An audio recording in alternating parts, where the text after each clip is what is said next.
And guys, ito na nga po yung gagawin nating Nissan na may problema yung axle, oil seal niya. Ayan, malakas po ang tagas niyang oil seal niyan dito sa axle. Ayan, dito may tagas din po sa aking pinion pero parang nagawa na to. So ito ang gagawin nating axle nito. So tatanggalin natin tong kanyang spin wheel. Buti natin itong kanyang axle. Siyempre lulugan natin itong sa shock niya. Then papalawitin natin to kung kakayanin. Pero pag hindi, tatanggalin natin ang buo yung kanyang spin din. Ayan.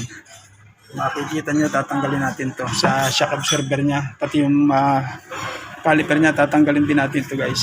Ganun yung tsura niya. Siyempre ito, tatanggalin natin to.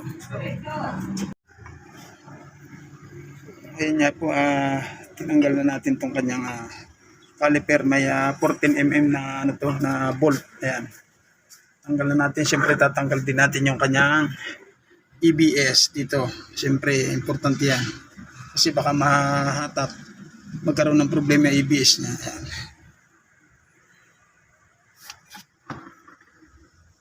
Ayan. Size 10 lang naman yan. Sukat na. Size 10. Kanyang EBS. Ayan. Ayan. Siyempre pag nakaganyan siya, lawit na siya, lulugan na natin yung shock absorber niya. Ayan guys, ito na, natanggal na po natin yung kanyang bolt ng shock, dalawang shock. Ayan. So ibababa lang natin yan. Tapos iaangat natin. Then yung dulo, sisikwatan natin yan para matanggal natin.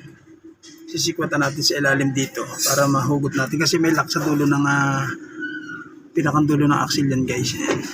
Yung gagawin natin dyan. Ilaliman ko lang siya guys. Ayan guys. Tumatagas na yan guys. Ayan, nasikwatan na natin yan. Yung pinaka-axle na nasikwatan na natin yan guys. Yan. Mapapansin nyo, tumatagas na yung kanyang transmission fluid. Ayan.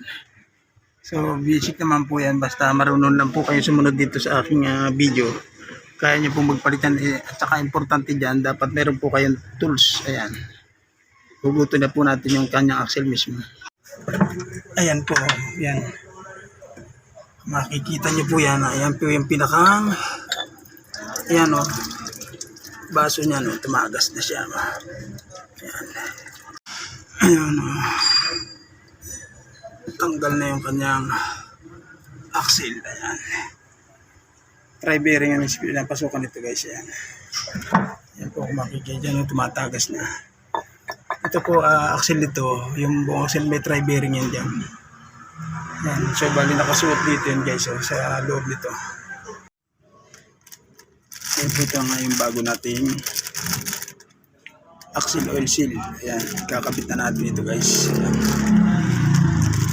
Kakabit na natin ito rito. Ayan. Ayan, naikabit na po natin yung kanyang oil seal. Ayan.